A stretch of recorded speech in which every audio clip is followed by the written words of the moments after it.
یہ تو میں کہہ رہا ہوں یقین کے ساتھ، اور زیادہ دور نہیں ہے، آیا چاہتا ہے۔ اس لیے کہ یہودیوں کا اور عیسائی جو کنزرویٹوز ہیں، نیو کنزرویٹوز، ان کا 5 نکاتی ایجنڈا ہے متفق علیہ، جس کے تحت کہ یہ جنگ صلیبی شروع کی گئی ہے۔ تو سن لیجئے آپ، آرمیگیڈون نمبر 1، گریٹر اسرائیل قائم ہو جانا اس کے نتیجے میں نمبر 2، مسجد اقصی اور قبۃ الصغریٰ کو گرانا نمبر 3، وہاں تھرڈ ٹیمپل، وہ مسجد جو حضرت سلیمان نے بنائی تھی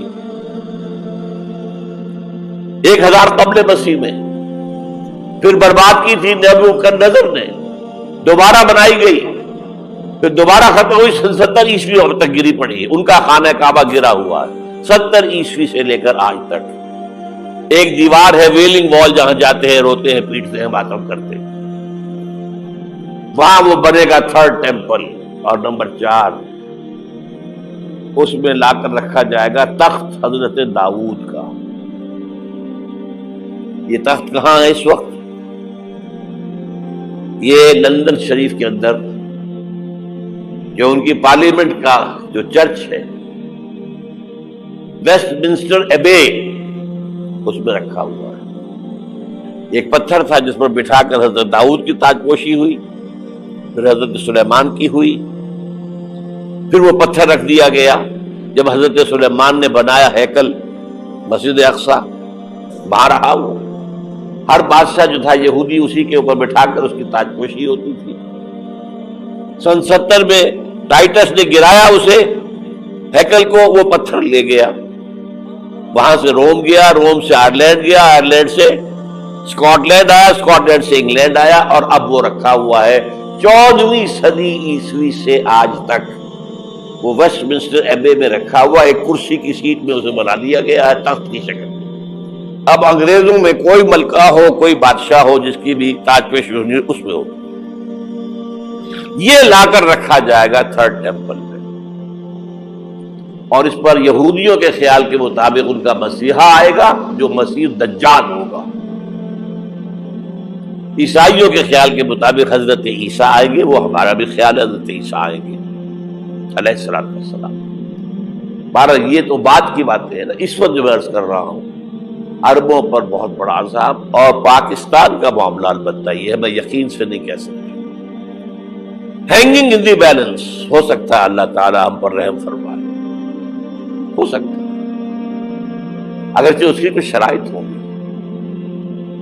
چمن کے مالک اگر بنا لے موافق اپنا شعار، اب بھی چمن میں آ سکتی ہے پلٹ کر چمن سے روٹھی بہار، اب بھی ہو سکتی ہے۔ اور یہ بھی ہو سکتا ہے کہ اللہ تعالیٰ نے معجزانہ طور پر ہمیں ملک دیا، ہم نے اللہ سے بدعہدی کی، وعدہ خلافی کی، غداری کی، لہذا سزا دی جائے اور ہم سے یہ ملک چھین لیا جائے۔ It's just possible. دور نہ سمجھے، اسے انہونی بات نہ سمجھے۔ جو گھیراؤ ہو رہا ہے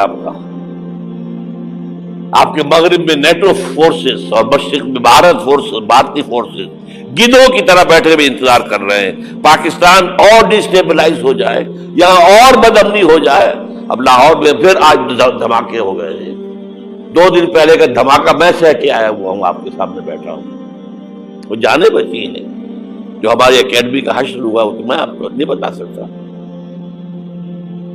یہ سارا کیوں ہو رہا ہے؟ تاکہ یہاں بدامنی ہو جائے اور ہمیں جواز مل جائے، مغرب سے نیٹو فورسز داخل ہو جائیں، مشرق سے بھارتی فورسز آ جائیں، اور ہمارے ایٹمی دانت توڑ کر اور پھر ہمیں بھارت کے سامنے ڈال دیا جائے۔ نو ڈو ایز یو لائک۔ یہ ان کا نقشہ ہے، ہوگا کیا وہ اللہ جانتا ہے، ہوگا وہ جو اللہ چاہے، لیکن اللہ کا چاہنا جو ہے وہ کس پر منحصر ہے؟ یہاں انقلاب برپا کرو، یہاں اسلام لاؤ۔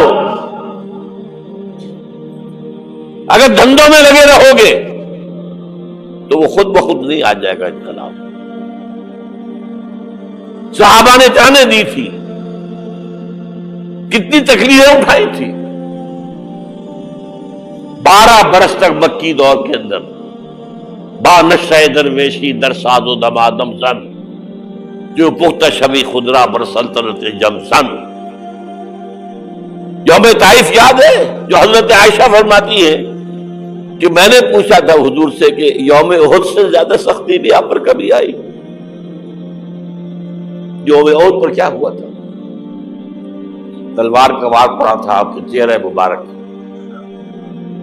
یہ جو رخسار کی ہڈی ہے اس کے اندر وار گیا ہے.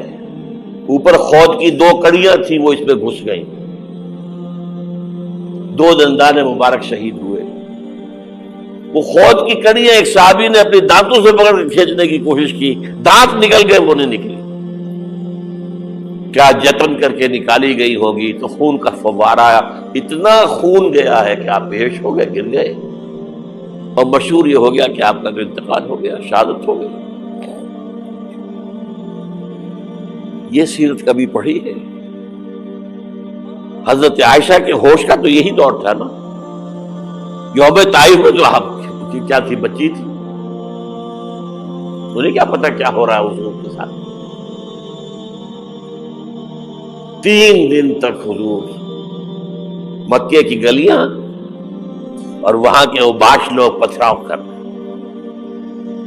گئے تھے اس امید میں کہ شاید وہاں کا کوئی سردار ایمان لے آئے. تو یہاں تو ابو طالب بھی فوت ہو گئے. یہی دنیاوی سہارا تھا, خاندانی سہارا تھا ابو طالب کے ذریعے. اور گھر میں ایک دلجوئی کرنے والی رفیقہ حیات تھی, وہ بھی, ان کا بھی انتقال ہو گیا. آپ نے کہا یہ عام الحزن ہے, اب تو سب کو طے ہو گیا قریش کو کہ اب جیسے قتل کر دو. اسی لیے آپ گئے طائف, شاید وہاں کا کوئی بڑا سردار مانے, ایمان لے آئے مجھ پر, تو میں اپنا مرکز ادھر شفٹ کر دوں. تینوں سے ملے ہیں, تینوں نے وہ جواب دیے, نکل جاؤ یہاں سے, میں تمہارے ساتھ بات بھی کرنے کو تیار نہیں. اچھا, تمہارے سوا کوئی نہیں ملا تھا اللہ کو نبی بنا کر بھیجنے کے لیے؟ دیکھو جاؤ, میں بات نہیں کرنا چاہتا, ہو سکتا ہے میں بے عزتی کر بیٹھوں, واقعی تم اللہ کے نبی ہو تو میں مارا جاؤں گا, جاؤ جاؤ جاؤ. یہ سلوک محبت کے ساتھ ہوا ہے. اور پھر چھوکروں کو, اسٹریٹ ارچنز جنہیں آپ کہتے ہیں, اشارہ کیا تھا, خبر لو ان کی, پتھراؤ ہو رہا ہے. ساتھ کوئی ہے ہی نہیں, ایک آدمی صرف, زید ابن حارثہ.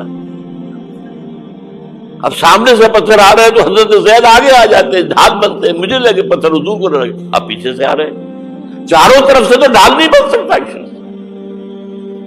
جسم لہو لہاب, خون جا کر جوتیوں میں جم گیا ہے, جوتی اتر نہیں دی. پھر وہاں سے واپسی پر جو دعا مانگی ہے, اللہم الیک اشکو ضعف قوتی وقلت حیلتی وہوانی علی الناس. اللہ تیری جناب میں فریاد لے کر آیا ہوں اپنے قوت کی کمی کا, اپنے وسائل کی کمی کا, اور جو ذلت و خواری ہو رہی ہے لوگوں کے سامنے. الا ملتقننی, مجھے کس کے حوالے کر دیا ہے. الا بعیدی یتجہمنی, یہ میرے اوپر ہجوم کر کے آ جائے, حملہ کرے, اور عدو من لگتا امرے, یہ دشمن کے حوالے میرا معاملہ کیا, جو چاہے کرتے وہ. لیکن پھر ابدیت غالب آتی ہے. ان لم یکن علی غضبک فلا ابالی. اللہ اگر تو ناراض نہیں ہے تو مجھے کوئی پرواہ نہیں. سر تقدیم خم ہے جو مزاج یار میں آئے. مجھے اندیشہ یہ ہے کہ تو ناراض تو نہیں ہوگی. یہ تکلیفیں جھیلی ہے. سینکڑوں صحابہ نے جانوں کا نذرانہ پیش کیا ہے. احزاب کی جنگ میں فاقوں پر فاقے ہو رہے تھے, اور ان فاقوں کی حالت میں خندق کھودنے کا حکم ملا ہے. لوگوں کی کمریں دوہری ہو رہی ہیں, پتھر باندھے ہیں اپنے پیٹوں سے, اپنے چادروں کے ساتھ کس کر کمر دوہری نہ ہو جائے. اور جب صحابہ کدالیں چلا رہے ہیں تو کیا کہہ رہے ہیں؟ نحن الذین بایعوا محمدا علی الجہاد ما بقینا ابدا اللہم لا عیش الا عیش الاخرہ. صحابہ کہتے تھے ہم وہ لوگ ہیں جنہوں نے محمد سے بیعت کی ہے کہ جہاد کرتے رہیں گے جب تک جان میں جان نکل جائے تو بات اور جان ہے، چاہے ابھی بھوک سے کمر دوڑی ہوئی جا رہی، جان تو ہے. اور ایک دفعہ کہتے تھے اللہم لا عیش الا عیش الاخرہ، اللہ عیش زندگی تو آخرت کی زندگی ہے. اور حضور فرماتے تھے، حضور کے بیٹھے ہوئے نہیں تھے گاؤں تکیہ لگا کر، پتھر اٹھا اٹھا کر خندق میں سے لے جا کے باہر پھینک رہے تھے. جب صحابہ کہتے ہیں اللہم لا عیش الا عیش الاخرہ، حضور فرما رہے ہیں فاغفر الانصار والمہاجر، اے اللہ ان انصار اور مہاجرین کی مغفرت فرما دو. پھر حضور کی خدمت میں کچھ لوگ آئے، حضور اب یہ فاقہ ناقابل برداشت ہو گیا، دیکھیے ہم نے یہ پتھر باندھے ہوئے اپنے پیٹ کے ساتھ. حضور نے کرتا اٹھا کر دکھایا، وہاں 2 پتھر بندھے ہوئے. یہ ہے سیرت النبی. آپ کس چیز کو سیرت النبی سمجھتے ہیں؟ بہرحال اس موضوع پر میری ایک کتاب ہے منہج انقلاب نبوی، کہ انقلاب کیسے آیا تھا. اگر دل میں ذرا بھی آرزو پیدا ہو گئی ہو کہ اللہ قبول کر لے مجھے قبول کر لے اس کام کے لیے، تو وہ کتاب آپ کے لیے مسٹ